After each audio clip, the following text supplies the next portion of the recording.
دوستو، روم تاریخ عالم کا ایک قدیم ترین اور مختلف ثقافتوں کا حامل عظیم شہر گردانا جاتا تھا۔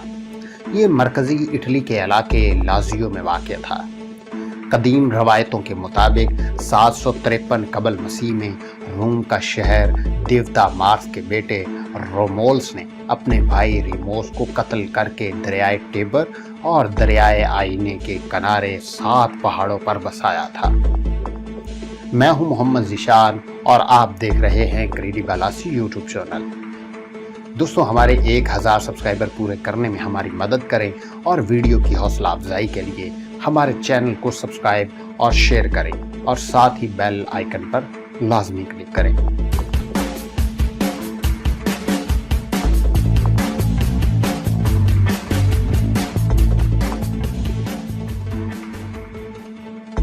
اس کی آبادی 5.7 کروڑ اور رقبہ 59 لاکھ مربع کلومیٹر تھا۔ وسعت کا اندازہ اس بات سے لگایا جا سکتا ہے کہ کئی موجودہ ممالک جن میں انگلستان، اسپین، فرانس، اٹلی، یونان، ترکی اور مصر اس میں شامل تھے۔ لیکن 286 قبل مسیح کے بعد سلطنت روم میں دراڑیں پڑنا شروع ہوئیں تو شام اور مصر سلطنت روم کی دستبرد سے باہر ہو گئی۔ یہ یورپ میں سب سے قدیم اور مسلسل زیر قبضہ شہروں میں تصور ہوتا ہے۔ اس کی تاریخی اہمیت کا اندازہ اس بات سے لگایا جا سکتا ہے کہ یونیسکو نے اسے عالمی ورثے میں شامل کر رکھا ہے۔ 509 قبل مسیح میں یہ جمہوریہ میں شامل ہوا، جس کی پارلیمنٹ 2 منتخب شورائی نظام سینٹ اور کونسل تشکیل پائی۔ یہ دراصل جمہوریت کی ابتدائی شکل تھی جو آج بھی دنیا کی بیشتر ممالک سے ملتے جلتے ڈھانچے کے ساتھ نافذ ہے۔ سینٹ اسمبلیاں، ووٹنگ سسٹم اور ویٹو پاور روم ہی کی اختراع تھی۔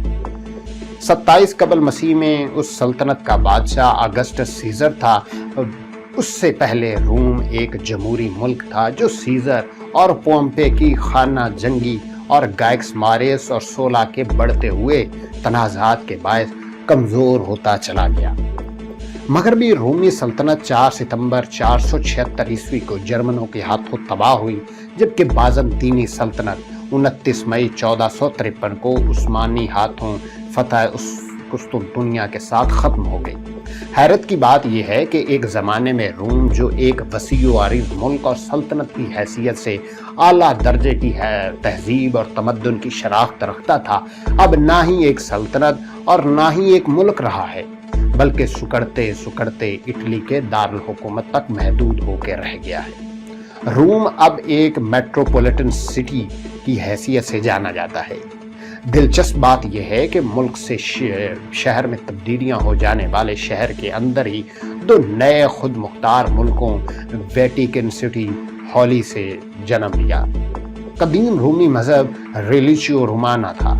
بعد میں جو روم کے اندر دوسری تہذیبیں ضم ہوتی چلی گئیں تو کئی دیگر مذاہب بھی شامل ہوتے چلے گئے۔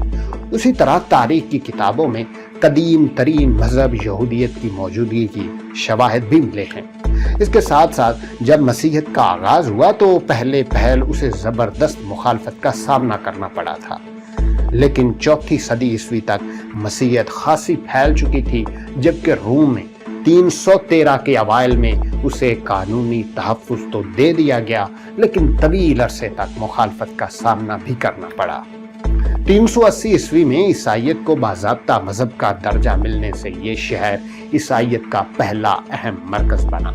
کچھ روایات کے مطابق یہیں پر پہلی صدی عیسوی میں سینٹ پیٹر یا پطرس اور پولس کا قتل ہوا تھا۔ یہیں سے روم کے لارڈ پادری نے بعد میں پوپ یا پاپائے روم کا لقب اپنایا اور اس کو باقی تمام پادریوں پر برتری حاصل ہوئی۔ رومی سلطنت نے زوال پر مورخین اور ناقدین بہت عرصے سے تجزیے کر رہے ہیں، لیکن سب سے اہم تجزیہ ایڈون گبن کا ہے، جس نے رومی دور کے کھنڈرات کی عظمت سے متاثر ہو کر تباہی کی وجوہات جاننے کا تہیہ کیا تھا۔ وہ جاننا چاہتا تھا کہ اسے زمانے کے وسیع و عریض اور مضبوط سلطنت رفتہ رفتہ کھنڈرات میں کیوں بدلتی چلی گئی۔